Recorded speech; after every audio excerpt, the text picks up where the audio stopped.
Welcome to our channel. ఈరోజు మనతో పాటు రమ్మగారు ఉన్నారు. నమస్తే రమ్మగారు. నమస్తే. రమ్మగారు, ఏదన్నా పెద్ద కథ చెప్పండి రమ్మగారు. పెద్ద కథ అంటే కథా సాగరంలో కథలు బాగుంటాయి. కథలో బోల్డని మలుపులు, బోల్డని ట్విస్టులు కూడా ఉంటాయి. చందమామ కథలు కూడా మనకు ట్విస్టులు ఉన్న కథలు కొన్ని కనపడతాయి. కాకపోతే అవి 3 వారాలు 5 వారాలు అలా చెప్పాలి. మనం ఇంకా దాని మీద డిసైడ్ అవ్వలేదు. ఇప్పుడు మనం ఉపకోస, కీర్తిసేన కథ అవన్నీ ఇందులో ఇచ్చే కథా సాగరంలో రకరకాల కథలు ఉంటాయి.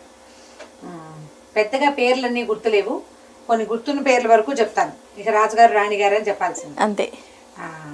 ఒక రాజుగారికి 100 మంది భార్యలు ఉన్నారట.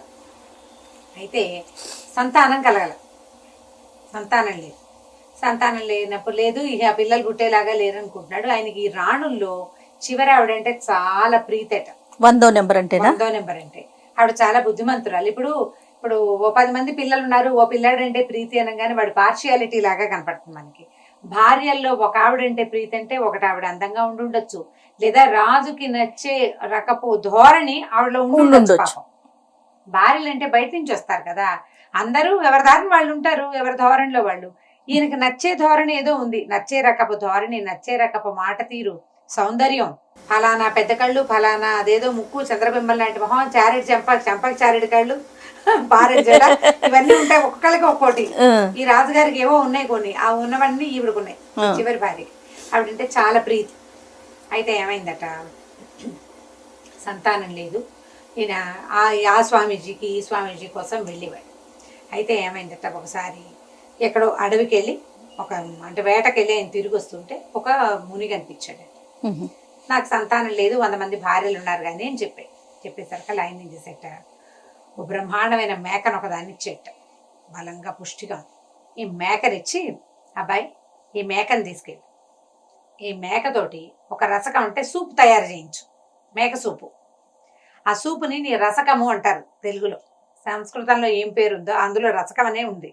ఆ పేరు విచిత్రంగా ఉండేసరికి అది గుర్తుందనమాట. ఎప్పుడో చదివాను, చాలా రోజులైంది. నేను ఇంకా మీరు రసకము అనేసరికి సంస్కృతం వర్డ్ అనుకున్నాను. తెలుగులో అలా అంటున్నారు. రసకం బహుశా సూప్ అవుతుందని నేను భావిస్తున్నాను. దాన్ని సూప్ చేయించి చక్కగా మంచిగా అన్ని అంటే హెర్బ్స్ అని వేసి, పుదీనాలు అవి ఇవి వేస్తారు కదా సూపులు చేయడానికి, అది వేసి నీ భార్యలకి ఇవ్వు, తప్పకుండా సంతానం కలుగుతుంది అని చెప్పాడు. ఏదో మంత్రించిన మేక. ఈయన మేకని పట్టుకొచ్చాడు. రాజుగారు మేకని తింటారా లాంటి ప్రశ్నలు లేకండి, కథలో అలా ఉంది అంతే. తింటారు రాజులు, క్షత్రియులు మాంసాహార భోజనం వాళ్ళకి నిషిద్ధం కాదు. అక్కడి నుంచి ఏమైందట, రాజుకి పూజ చేసుకోమన్నాడు. రాజుకి ఒక పూజ కూడా చెప్పాడు, ఫలానా ఒక పూజ చేయమన్నాడు. ఈయన పూజ చేసుకునే టైంలో ఈ 100 భార్యలు తమకు సంతానం కలుగుతుందని ఆనందంగా ఒక చోట కూర్చున్నారు. ఈ చిన్న ఆవిడ మాత్రం పోయి రాజుగారు పూజ చేసుకుంటుంటే ఆయన దగ్గర కూర్చుంది.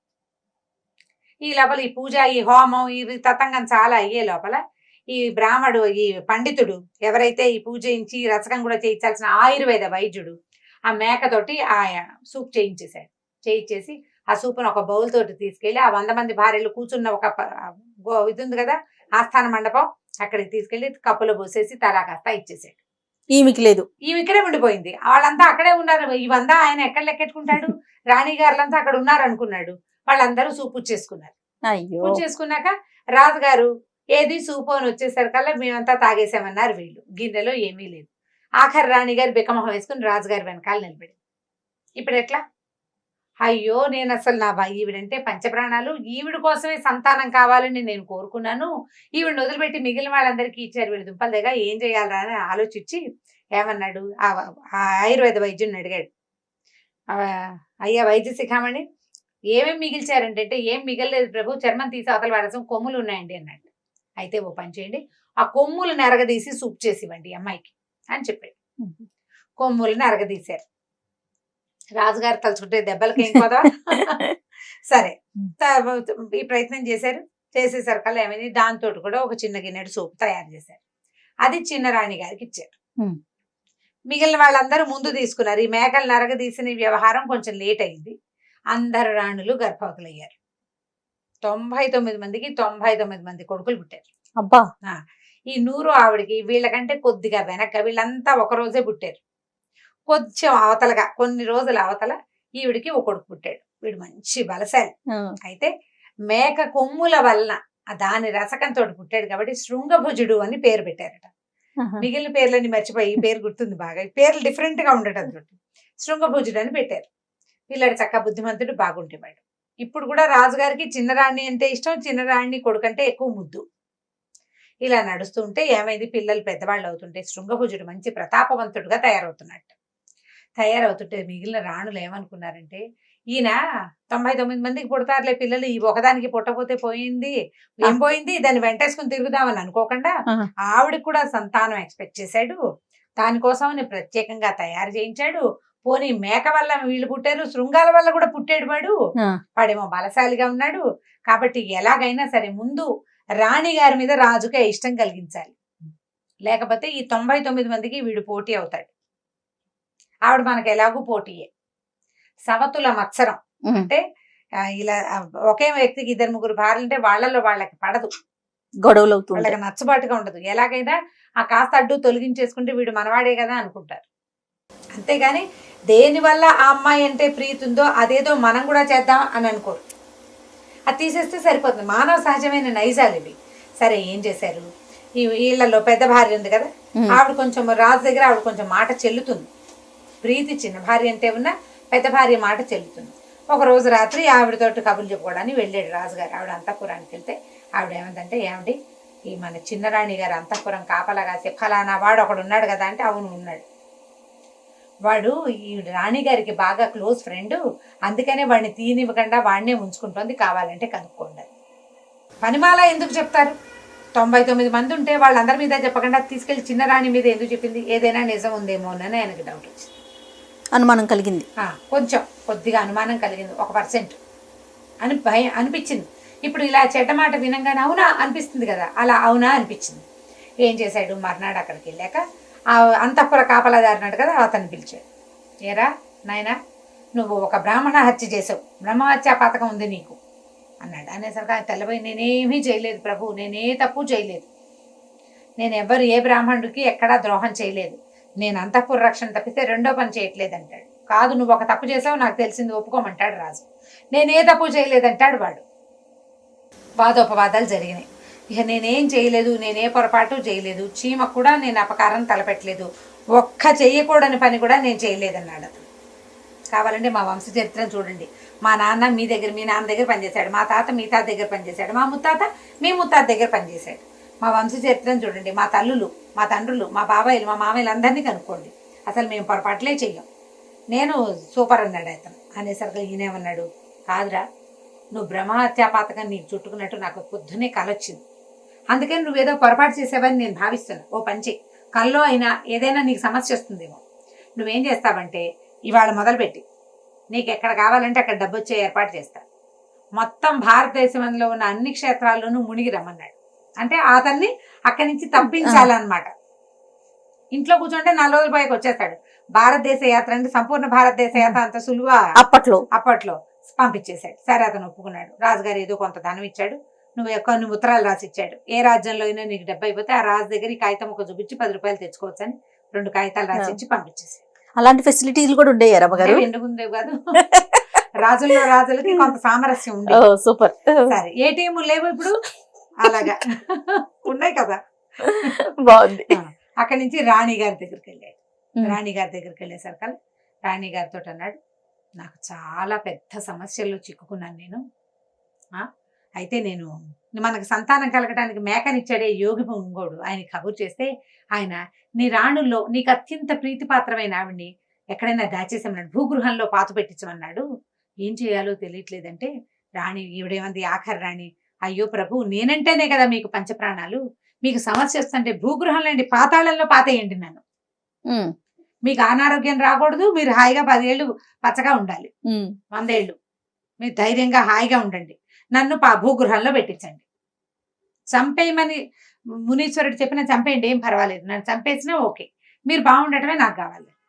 ఈయన తెలపోయాడు. వాడేమో చూస్తే నేనే పాపం చేయలేదంటాడు, ఈవిడేమో నన్ను చచ్చిపోవడానికి కూడా సిద్ధపడుతుంది. అంటే ఈ మాటలో ఏదో అబద్ధం ఉంది. కానీ ఎందుకు పుట్టింది ఈ మాట? ఏదో ఒక 1% కారణమైనా లేకుండా ఎలా పుట్టిందో ఆయనకు అర్థం కాలే. ఆవిడకి ఏడ్చి శోకాలు పెట్టింది, అమ్మో నా రాజుకి ఇట్లా ఏదో సమస్య రాబోతుంది నా భర్తకి, ఆయన నా భర్త కోసం నేను ఏమైనా చేస్తానని 10 దండాలు పెట్టేసుకుంది దేవుళ్ళకి, భూగృహంలో పెట్టేయండి, నన్ను భూగృహంలో పెట్టేయండి అని బతిమిలాడింది. సరే రాజు అన్నాడు, అయితే ఓ పని చేస్తాను, నీ అంతఃపురం కిందే భూగృహం నిర్మింప చేస్తాను, నువ్వు అక్కడ ఉందిగానే. అంతఃపురంలో లోపలికి ఒక గోడౌన్ తవ్విచ్చారు. ఈవిని పట్టుకెళ్ళి అక్కడ పెట్టారు.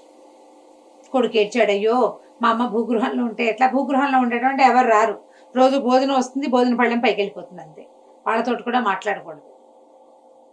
పాతాళ గృహం, రాజు రాడు, ఇంకా అక్కడికి రాడు, ఐసోలేషనే ఇంచుమించుగా. అయ్యేసరికల్లా ఏమైంది, పిల్లాడు ఏడిస్తే తండ్రి అన్నాడు, ఒరే నాయన నేను నిన్ను జాగ్రత్తగా చూసుకుంటాను, కొన్నాళ్ళ పాటు మేమని ఇక్కడే ఉండిద్దామని ఒప్పించాడు. తల్లి చెప్పింది, నాన్నగారికి ఇబ్బంది, అందుకని నేను భూగృహంలో ఉంటున్నాను, కాబట్టి నాన్న నువ్వు మాట వినాలని పిల్లాడికి నచ్చజెప్పింది. సరే పిల్లాడు పైన ఉంటున్నాడు, అంతఃపురంలో తిరుగుతున్నాడు, అన్నయ్యలతో తిరుగుతున్నాడు. ఇలా అయింది. కొన్నాళ్ళు గడిచాక వాళ్ళకి ఏమనిపించింది, తల్లి లేదు కానీ పిల్లాడు దినదిన ప్రవర్ధమానంగా పెరిగిపోతున్నాడు. ఆ తల్లిని అంత పని చేశానని రాజుగారు ఇంకా బుద్ధిగా చూస్తున్నాడు ఈ పిల్లాడిని. దాంతో వాళ్ళకి ఏమనిపించింది, ఎలాగైనా వీడిని తప్పించేసేయాలి. ఇంతలో ఏమైందట, ఒక రోజు ఈ పిల్లలందరూ మేడ మీద ఆడుకుంటారు. మరి చిటి పిల్లలు కాదు, ఒక 17, 18, 19 సంవత్సరాలు వచ్చినాయి. మేడ మీద ఏదో కబుర్లు చెప్పుకుంటున్నారు. ఆకాశంలో ఒక పెద్ద కొంగ వచ్చిందట. కొంగ ఎలా ఉందంటే, అది నోరు తెరిస్తే ఇలా మంటొస్తోంది నోట్లోంచి. ఆ కొంగ కనపడేసరికల్లా పిల్లలందరూ అమ్మో ఏదో పెద్ద కొంగ వచ్చింది మన రాజ్యం మీదకి, బాణాలు వేద్దామని బాణాలు వేశారు. బాణాలు తగలటల్లా దానికి. అయితే వీడన్నాడు, శృంగభుజుడు అన్నాడు, నేను కొట్టగలను అన్నయ్య, కానీ ఈ చిన్న చిన్న బాణాలతోటి విల్లులతోటి కుదరదు, పెద్ద విల్లు కావాలంటే ఈ పిల్లల్లో పెద్దవాడు ఉన్నాడు కదా, అందరికంటే మొదటి వాడు పెద్దరాణి, పెద్దవాడేం కదా, వాళ్ళంతా ఒక వయసు వాళ్ళే, పెద్దరాణి గారి కొడుకు అన్నాడు. అయితే ఓ పని చేస్తాను, నాన్నగారిది బంగారు విల్లు, బంగారు ఇవి ఉన్నాయి, ధనుసు బాణాలు ఉన్నాయి, ధనుర్బాణాలు బంగారంవి, అవి పట్టుకొస్తా, కొట్టు అని చెప్పి ఏం చేశాడు, పరిగెత్తుకుంటూ వెళ్ళి ఈ నాన్నకి చెప్పకుండానే ఆ లోపల ఉన్న ధనుర్బాణాల నుంచి తండ్రిది పెద్ద విల్లు, బ్రహ్మాండమైంది బంగారపుది విల్లు, బాణము చేతపుచ్చుకొచ్చాడు. ఒక్కటే తెచ్చాడు బాణం. ఆ తూణె మొత్తం అంతా బాక్స్ అంతా ఉంటుంది కదా, ఒక సంచి లాంటిది, ఒక దీని లాంటిది, అమ్ముల పొది పట్టుకురాల, ఒక్క బాణాన్ని పట్టుకొచ్చాడు. విల్లు అమ్ము రెండు తెచ్చాడనమాట. తెచ్చేసరికి కుర్రాడు ఏం చేశాడు, కొట్టాడు శృంగభుజుడు. నిజంగానే ఈ బాణం వెళ్ళి ఆ కొంగకి రెక్కల్లో దిగిపోయింది. దానికి నెత్తురు కారటం కూడా వీళ్ళు చూశారు. కానీ అదేం చేసింది, కేమని పెద్ద కేక పెట్టి ఎగిరి వెళ్ళిపోయింది. ఇప్పుడు గుచ్చుకుందే బాణంతో సహా వెళ్ళిపోయింది. వెళ్ళిపోయేసరికల్లా ఈ పిల్లాడు అన్నాడు, పెద్దవాడు, ఊరిని ఏం కొట్టావురా, దాన్ని పడేయలేదు, అదేమో బాణం పుచ్చుకొని వెళ్ళిపోయింది, ఇప్పుడు నాన్నగారు చంపేస్తారు, బాణం తీసుకొచ్చి మాట్లాడు నువ్వు. నేను కొట్టాను, దానికి దెబ్బ తగిలింది, ఎక్కడో చోట పడిపోతుంది అన్నయ్య అంటే, సరే ఎక్కడ పడిందో అక్కడికి వెళ్ళు, దాన్ని చచ్చిన దాన్ని చూసి బాణం పుచ్చుకురా నువ్వు వెనక్కి అని విల్లు పట్టేసుకున్నాడు. విల్లు తీసేసుకున్నాడు, విల్లు లాగేసుకుని బాణం పట్టుకుని రావాలి నువ్వు. అది పెద్ద రాక్షస కొంగ, ఖచ్చితంగా ఏదో చాలా దూరంలోనే కనపడింది, చాలా దూరంలోనే పడింది, దగ్గరికి వెళ్తే వీడిని బతకనిస్తుంది అది, దాని లాంటివి ఇంకా ఎన్నున్నాయో అక్కడ, కాబట్టి వీడి పీడ విరగడైపోతుందని వీళ్ళ అన్నదమ్ములందరూ ఆలోచించుకుని వీడిని నువ్వు వెళ్ళి పట్టుకురా అని తరిమేశారు. కుర్రాడు ఏం చేస్తాడు, మరి ఏం చేస్తాడు, నాన్నది తను తీయకూడదు, వీడు తెచ్చిచ్చాడు, పర్మిషన్ అడిగి చెయ్యాలి, పర్మిషన్ అడగలేదు, కాబట్టి బాణం తేవాల్సిందే, పైగా నేను కొట్టాను ఒక కొంగని, అది చచ్చిందో లేదో నేను చూడాలి కదా అని అనుకుని, సరే ఏం చేశాడు, దిగి నడుచుకుంటూ పోయాడు. నడిచి పిల్లాడు నడిచి వెళ్తుంటే వాళ్ళ అమ్మ ఉందనుకో, అయ్యో దారిలో తినడానికి తిండని, వేసుకోవడానికి బట్టలని, గుర్రం కావాలని, సైనికులు కావాలని చేసేది. తల్లిది, తల్లి తోడు అన్నారు, తల్లి తోడు లేకపోతే ఎవరు చూస్తారు ఆ పిల్లాడిని, అందరూ వాళ్ళ పిల్లాడు కాదు కాబట్టి ఎవరి దారిని వాళ్ళు ఊరుకున్నారు. పిల్లవాడు ఒట్టి కాళ్ళతోటే కుర్రాడు నడిచి వెళ్ళిపోయాడు. నడిచాడు, ఆ అడవి వైపు నడవటం మొదలు పెట్టాడు. ఇక నడిచాడు నడవగా చివరికి ఒక పెద్ద అడవిలోకి చేరాడు. ఆ అడవికి పై భాగాన అంటే చెట్లు, ఎర్ర పువ్వులు అవి కనపడుతున్నాయి, వీళ్ళకి దూరంగా కనపడినవి అవే. అక్కడే పడింది కొంగ, ఆ అడవిలోనే. వెళ్ళేసరికల్లా అక్కడ ఒక చక్కటి చుక్క లాంటి ఒక అందమైన అమ్మాయి కనపడిందట. ఆ పిల్లకి వీడిని చూసేసరికల్లా వీడు బాగా నచ్చాడు. ఆ అమ్మాయింది, నువ్వెవరు ఏమిటి అంటే, నేను ఫలానా రాజుగారి అబ్బాయిని, ఇక్కడి నుంచి ఈశాన్యంగా మా ఊరుంది, ముందు ఒక పెద్ద కొంగ కనపడింది, మా అన్నదమ్ములంతా వేశారు, బాణం తగలేదు, మా నాన్నగారి బంగారు బాణంతో నేను కొడితే దానికి తగిలింది, అది అత్తా పడిపోయింది, బాణం మా నాన్నది, నేను వెనక్కి అప్పచెప్పాలి, అది చచ్చిందో లేదో చూడడానికి వచ్చాను అన్నాడు. అనేసరికల్లా ఈ అమ్మాయింది, నేను ఆ బాణం తగిలిన కొంగ ఉంది చూసారు, అది కొంగ కాదు, అగ్నిశిఖుడు అనే ఒక రాక్షసుడు, అతను ఇట్లా కొంగ రూపంలో విహరిస్తాడు. తను ఎక్కడెక్కడ దాకా ఎగరగలిగాడో ఆ ప్రాంతాన్ని అంతా తను సొంతం చేసుకుంటాడు. ఇప్పుడు ఈ అడవి ఇది వరకు మీ కిందే ఉండేది, ఇప్పుడు మా నాన్న ఏలుబడిలోకి వచ్చేసింది. నిప్పులు వెదజల్లుతాడు నోటితోటి, నేను అతని కూతుర్ని ఆ బంగారు బాణాన్ని ఇంటికి పట్టుకెళ్ళిపోయాడు మా నాన్న. తనకు తగిలిన బాణాన్ని. మా దగ్గర బోల్డ్ అని మందులు ఉంటాయి, ఆ ఆకుపసర్లు కనుక వేస్తే ఆటోమేటిక్గా హీల్ అయిపోతుంది. హీల్ అయిపోయింది మా నాన్నకి నొప్పి అని చెప్పింది. చెప్పేసరికల్లా అయ్యో ఇప్పుడు నాకు ఆ బాణం కావాలి ఎలాగా అన్నాడు. అయితే ఓ పని చెయ్యి, నువ్వు నాకు బాగా నచ్చావు, నువ్వు నన్ను పెళ్లి చేసుకుంటావా మరి అని అడిగింది. ఈ కుర్రాడికి అమ్మాయి అయితే బాగుంది, ఎవరో ఒకళ్ళు రాజకన్యని పెళ్లి చేసుకోవచ్చు, అది రాక్షసుడు కూతురా అదా ఇదే అని కాదు, ఆ అమ్మాయికి తను నచ్చాడు, తన అమ్మాయికి ఒకళ్ళకొకళ్ళు నచ్చటమే అనమాట ఇంపార్టెంట్. సరే పెళ్లి చేసుకుంటానన్నాడు. అయితే ఓ పని చెయ్యి, పదా మా నాన్న దగ్గరికి తీసుకెళ్తా. అయితే మా నాన్న ఏమైనా పరీక్షలు పెడతానంటాడు, నేను చెప్పినట్టు చేస్తే నీ బాణము వస్తుంది, నేను నీతోటి వస్తానని చెప్పింది అమ్మాయి.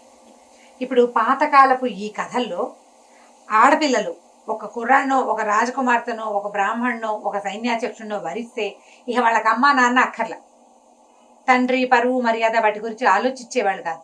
అలాంటి కథలు మనకి ఇందులో కనపడతాయి. అంటే అప్పటి విధానం అది ఉంది కాబోలు. వరించి వాడి వెనకాల వెళ్ళిపోవటమే, మళ్ళీ వెనకొచ్చి పుట్టింటికి వచ్చి పుట్టింట్లో నాన్న ముద్దు అమ్మ ముద్దు ఆ ధోరణి అప్పుడు లేదు. ఏమిటో మరి కదా ఈ ఇందులో కథా సరిసాగరంలో చాలా కథలు అలాగే కనపడతాయి. వరించి అబ్బాయితో అమ్మాయి వెళ్ళిపోవటమే కనపడుతుంది. సరే బాగానే ఉందా. ఈ అబ్బాయి ఏం చేశాడు, రాజుగారి దగ్గరికి వెళ్ళాడు. వెళ్తే ఆయన పెద్ద పర్సనాలిటీ, బ్రహ్మాండంగా ఉన్నాడు. ఆ రాజు దగ్గరికి వస్తే ఏమన్నాడు, వెళ్ళి చెప్పాడు, అయ్యా నేను ఫలానా రాజుగారి అబ్బాయిని, మీ అమ్మాయి ఫలానా అమ్మాయి, అమ్మాయి పేరు ఏం పెట్టుకుందాం, పేరు నాకు గుర్తులేదు, చిత్రసేన అని పెడదాం పోనీ, చిత్రసేన నాకు చాలా నచ్చింది, మేమిద్దరం పరస్పరం ప్రేమించుకున్నాం, మీ అమ్మాయిని నాకు ఇచ్చి పెళ్లి చేయండి అన్నాడు. అనేసరికల్లా రాజు అన్నాడు, మామూలుగా మా అమ్మాయిని వరించాను అంటే మా అమ్మాయి కూడా నచ్చితే పెళ్లిళ్ళు చేస్తాం, మా పద్ధతే అది. కానీ ఇప్పుడు నువ్వు ఇప్పుడే ఎక్కడి నుంచో వచ్చావు కదా, చక్కగా స్నానం చేసి తయారయ్యిరా, అప్పుడు మా అమ్మాయిని చూసి ఏ అమ్మాయి నీకు నచ్చితే మా అమ్మాయిని చూసి పెళ్లి చేసుకుందు కానీ అన్నాడు. అనేసరికల్లా సరే ఏం చేశాడు, స్నానానికి వెళ్ళబోయేసరికల్లా ఆ పెళ్ళి ఏం చేస్తుంది, రహస్యంగా ఇతని దగ్గరకు వచ్చి చెప్పింది, మా నాన్న మేము 100 మంది అమ్మాయిలం, అందరిని నుంచోబెట్టి ఇందులో నువ్వు ఎవరిని వర్ణించావో చెప్పమంటాడు, మేమంతా ఒకేలా ఉంటాం, నువ్వు గుర్తుపట్టలేవు, ఓ పని చెయ్యి, అందరూ హారాలు కిందకేసుకుంటారు, నేను ఆ హారాన్ని నెత్తి మీద పెట్టుకుంటాను చూడు జాగ్రత్తగా. మెడలో వేసుకునే హారం వేరు, నెత్తి మీద మొహం మీద పెట్టుకునేవి వేరు కదా. ఈ మెడలో వేసుకున్న హారాన్ని ఎవరైతే పైన పెట్టినారో అది నేను, ఆ జ్ఞాపకం పెట్టుకోమని. సరే ఈ అబ్బాయిని చక్కగా తలంటి పోసారు, ఒళ్ళు నలుగు పెట్టారు, బ్రహ్మాండంగా స్నానం చేయించారు, మంచి బట్టలు కట్టబెట్టారు, శుభ్రంగా భోజనం గీనం చేపించాక సభాభవనంలోకి తీసుకొచ్చాక రాజుగారి కూతుళ్ళందరూ నుంచున్నారు, 100 మంది అందగత్తెలు. అబ్బాయి వీళ్ళలో నువ్వు ఎవరిని వరించావో ఏ అమ్మాయి నీకు నచ్చిందో ఆ అమ్మాయిని దండ వేయను అని దండిచ్చారు చేతికి. ఇతను మెల్లిగా ఒక అమ్మాయిని చూసుకుంటూ వచ్చాడు. ఏ బిల్లు అయితే ఈ మెడలో వేసుకోవాల్సిన హారాన్ని మొహం మీద పెట్టుకుందో నెత్తి మీద దండేశాడు, ఇక్కడ పెట్టుకుంది అనమాట, నుదుటి మీద పెట్టుకుంది ఆభరణంగా. ఆ అమ్మాయి మెడలో దండేసేసరికి అందరు చప్పట్లు కూడా గుర్తుపెట్టాడు ఈ అబ్బాయి చిత్రసేనని గుర్తుపెట్టాడు అన్నారు. అనేసరికి గెలిచినట్టే కదా. అక్కడి నుంచి ఏమైంది, రాజుగారు అన్నాడు, ఈ అగ్నిశీకుడు బాగుంది కానీ మేము రాక్షసులం కదా, మాకు చాలా పరీక్షలు ఉంటాయి, ఓ పని చెయ్యి, మరి ఇక్కడి నుంచి దూరంగా ఫలానా ఒక పొలం చూపిస్తాను, అక్కడ నువ్వులు చేసిన నువ్వులు కనపడతాయి, పొలం అంతా చల్లేసి రా నువ్వు అన్నాడు. అది చాలా పెద్ద పొలం, ఒక్క మనిషి నువ్వులు చల్లటం అయ్యే పని కాదు. అక్కడి నుంచి అమ్మాయి సరే ఇతను ఏం చేశాడు, రథం వేసుకుని ఆ పొలం దగ్గరికి అక్కడికి వెళ్ళేసరికి అక్కడ చేసి పెట్టిన నువ్వులు అంటే ఎంత ఉన్నాయో తెలుసా, అవి 2 కళ్ళు పట్టదా రాసి చూడడానికి, ఏవో అంత పెద్ద రాసి నువ్వులు, అంత పెద్ద పొలం. ఈ అమ్మాయి ఏం చేసింది, ఆ పిల్లని తలుచుకున్నాడు, ఇప్పుడు ఏం చేయాలి, ఏముంది ఏమీ చేయక్కర్లేదు నేను చేస్తానుగా ఉండని. ఆ అమ్మాయి విసినకర్ర చేతితో ఇట్లా విసురుకునే విసినకర్ర ఉంటుంది అమ్మాయి దగ్గర, దాన్ని ఇట్లా తీసి విసినకర్ర షేప్ లో చేసుకోవచ్చు, ఒక చిన్న పుల్లలే ఉంటుంది, ఎప్పుడు కావాలంటే అప్పుడు ఓపెన్ చేసుకుని ఏం చేసింది, ఇట్లా నువ్వులు రాసిన విసిరంగానే మొత్తం నువ్వులన్నీ ఎగిరిపోయి పొలంలో సెట్ అయిపోయింది, రాసి లేదు. సాయంకాలం అవ్వగానే ఇద్దరు కబుర్లు చెప్పుకున్నారు సాయంత్రం దాకా. సాయంత్రం అవ్వగానే రాజకుమారుడు వెళ్ళాడు, శృంగభుజుడు వెళ్ళి నేను నువ్వులు చల్లేశానన్నాడు. ఈయన అగ్నిశీకుడు ఆలోచించి చూస్తే నువ్వులు చల్లబడే ఉన్నాయి. అయితే ఏమన్నాడు, నువ్వు చల్లేసావా, నువ్వు వెళ్ళిపోయాక మధ్యాహ్నం నాకు తట్టింది, ఆ నువ్వులు చల్లద్దు, మేము నూనె తీయించుకుంటాం, నువ్వులని పోగు చేసుకురా అన్నాడు. పొలంలో వేసిన నువ్వులు పోగు చేయాలి, మనుషుల వల్ల అవుతుందా, అవదు. సరే ఏం చేశాడు కుర్రాడు, మళ్ళీ అమ్మాయి ఏం చేస్తుంది, నీకేం బెంగలేదు, నీ దారి నువ్వు కూర్చొని నేను చేస్తా. కానీ ఏం చేస్తుంటే కొన్ని లక్షల చీమల్ని సృష్టించింది మంత్రశక్తితోటి. చీమలన్నీ తలా 1 లక్షల చీమలు లక్షల గింజల్ని పట్టుకొచ్చి రాశిగా పెట్టేసింది. అయిపోయింది. మళ్ళీ రాసి వచ్చేసింది. నువ్వులు రాసిని చూసేసరికల్లా వీడిని వదిలించుకోలేకపోతున్నావు అని అర్థమైంది అగ్నిశిఖుడికి.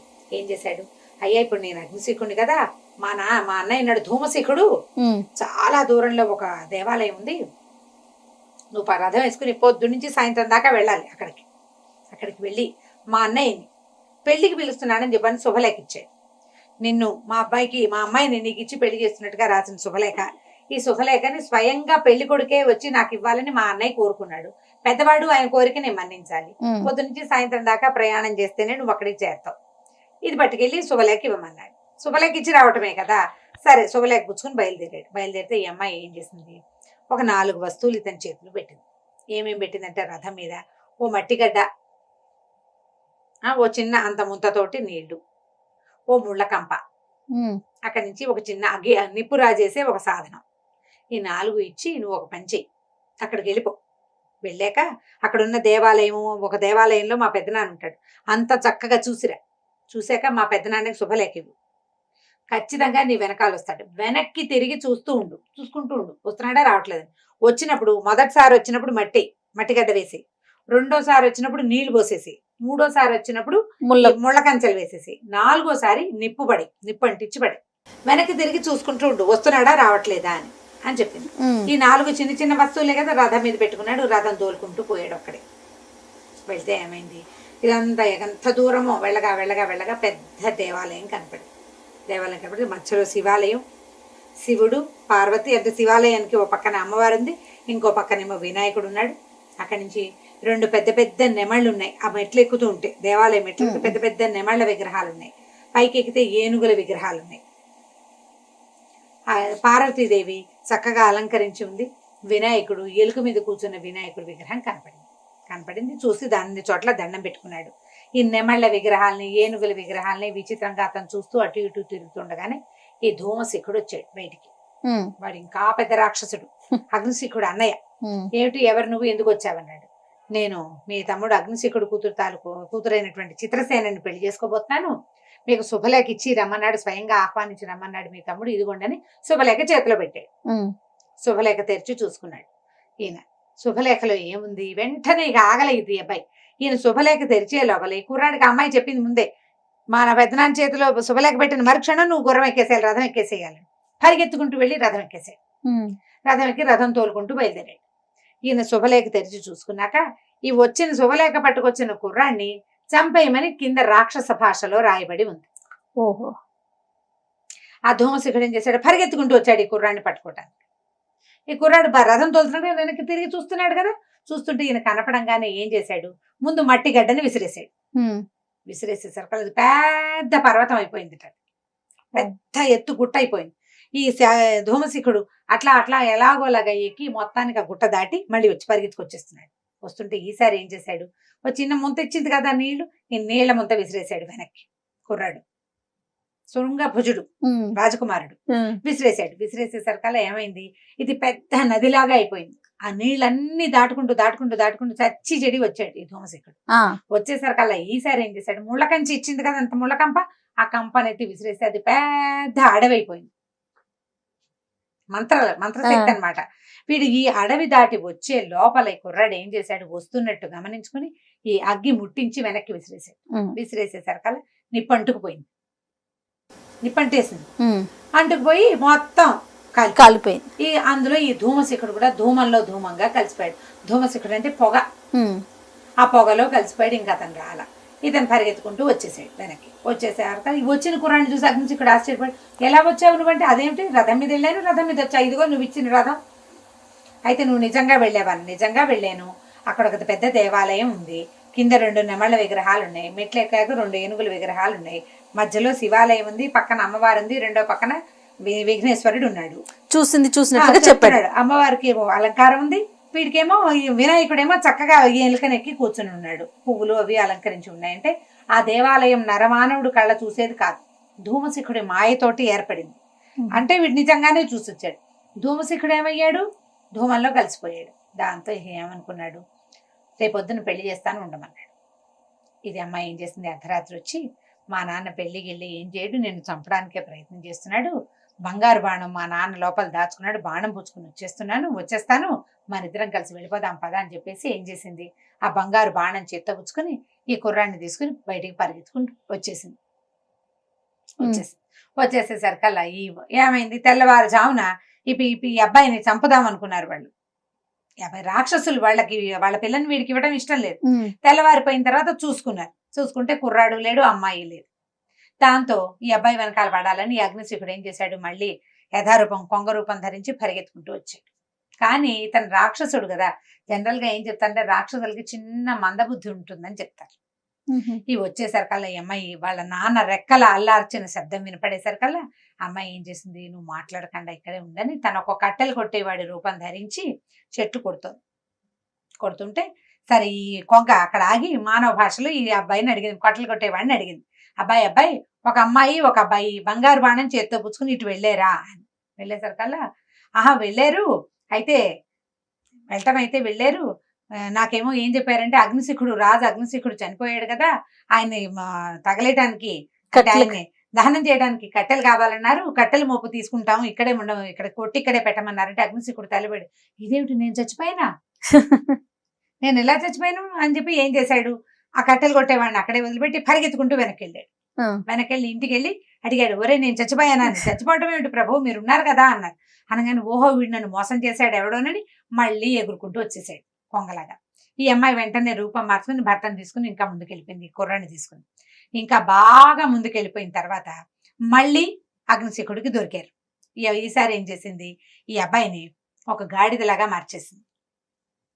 మార్చేసేసి గాడిద మీద కట్టెలు మోపులుగా పెట్టి అక్కడ ఒక నువ్వు పంటుంటే నువ్వులు కోస్తుంటే అడిగాడు అగ్నిశిఖుడు, నువ్వులు కోసేవాడా, ఒక అమ్మాయి అబ్బాయి ఇటు వెళ్ళారా బంగారు బాణం చేత్తో పుచ్చుకుని అంటే, బంగారు బాణం చేత్తో పుచ్చుకుని వెళ్ళారు కానీ రాజైన అగ్నిశిఖుడు మరణించాట, ఆ అమ్మాయి అగ్నిశిఖుడు కూతురుట, ఇదిగో తగలే ఆయన దహనం చేయటానికేమో కట్టెలు ఇచ్చింది, అక్కడి నుంచేమో నువ్వు కోసిపెట్టు, నేను వాటిని నూనె తీసి మా నాన్నని దహనం చేస్తామంది, నువ్వులు తీస్తున్నాను అని అనేసరికల్లా వీడు ఇదేమిటి నేను మళ్ళీ చచ్చిపోయినా అని మళ్ళీ పరిగెత్తుకుంటూ వెనక్కి వెళ్ళేసరికల్లా ప్రజలు ఆయన సైనికులంతా నవ్వారు, అదేమిటి ప్రభు మీరు బతికే ఉన్నారు, చనిపోవటం ఏంటి, మీరు చనిపోలేదు, మిమ్మల్ని వాళ్ళు ఎవరో మోసం చేశారంటే సరే నేను బతికే ఉన్నాను అనుకుని మళ్ళీ వచ్చాడు. మళ్ళీ ముందుకు వచ్చేసరికల్లా ఇంకా బాగా ముందుకు వచ్చేసరికల్లా ఈ అమ్మాయి అడవి దాటిపోయిన తర్వాత ఈ అడవి దాటాక ఏమైంది, ఆ అమ్మాయి ఒక సాధారణ మానవ రూపం ధరించిన పిల్ల మంచి మంత్రశక్తి కలిగింది, తండ్రిని మోసం చేయగలదు, అతనికి శక్తులు ఉన్నాయి కానీ తెలివి తక్కువ తండ్రికి. ఈ పిల్లకి పిల్ల మహా తెలివి. మా భార్య భర్త ఇద్దరంటే రాజకుమారుడు ఈ చిత్రసేన ఇద్దరు పూర్తిగా రూపాలు మారిపోయి కనపడేసరికల్లా ఏమైంది, వీళ్ళనే అడిగాడు, ఒక అమ్మాయి అబ్బాయి వెళ్తున్నారు మీరు చూసారా అని. అమ్మాయి అబ్బాయి చిత్రసేన వెళ్ళిపోయారు అగ్నిశిఖుడు ఇంటికి, వాళ్ళ నాన్నని మోసం చేశానని చిత్రసేన బాధపడుతోంది, అందుకని చెప్పి అబ్బాయి మళ్ళీ అమ్మాయిని వెనక్కి దింపడానికి వెళ్ళిపోయాడు వెనక్కి, ఇద్దరు కలిసి నడుచుకుంటూ వెళ్తున్నారు, నీకు కనపడలేదా అనేసరికల్లా ఏం చేసి అయితే నా కూతురు నా ఇంటికే చేరిపోయింది అనమాట అని చెప్పేసి ఇతను మళ్ళీ వెనక్కి వెళ్ళిపోయేసరికల్లా తెల్లవారిపోయింది కదా, చీకటి పడిపోయింది. ఇదంతా అవ్వాలి కదా ఈ ప్రయాణం, ఈ హడావిడంతా. ఈ ఇంటికి వెళ్ళేసరికల్లా అందరూ సైనికులు నవ్వారు, ఈసారి మీరు బతికే ఉన్నారు ప్రభు అనేసరికల్లా నేను బతికుండటం కాదురా, నా కూతురు ఆ కూతురుని తీసుకెళ్ళిపోయిన మానవుడు ఇద్దరు తిరిగి వచ్చారంటే రాలా మోసపోయానని తెలిసాక ఏమనిపించిందంటే అతనికి, ఇక వీళ్ళని నేను పట్టుకోలేను, తన కూతురు ప్రతిభ ఇదని అనుకోవటంలో అతను మానవుడి ప్రతిభ అనుకుంటున్నాడు, వాడు ఎవడో మానవమైన శక్తి ఉంది వాడికి అని చెప్పేసి ఇంకా ఆయన మళ్ళీ వెళ్తే ఎన్నిసార్లు నేను వెనక్కి తిరిగి రావాలి, నాకు ఓపిక అయిపోయింది.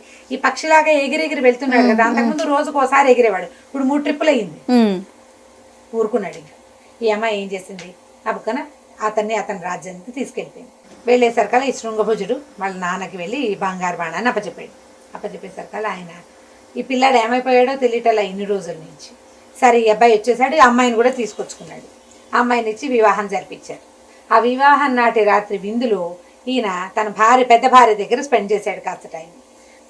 అప్పుడు టైం అయిందట, ఆవిడ పెళ్ళయింది, పెళ్లి విందులో అందరూ మధువు సేవిస్తారు, మధువు ఎక్కువయ్యి ఆవిడ ఏమందిట నిద్రమత్తులు, అసలు వాడిని తప్పిద్దామంటే వాడు తప్పుకోవట్లేదు, వెళ్ళిన వాడు మళ్ళీ పిల్లని వెంటేసుకుని వచ్చేసాడు. ముందే వాడికి కొడుకులు పుడతారు ఏమిటో, మా పిల్లలు పెళ్లిళ్ళు అవ్వకుండానే భూగృహంలో ఉన్నా సరే దాని దశే బాగుంది, దానికే ముందు మనవలు పుడతారని కలవరిచ్చింది.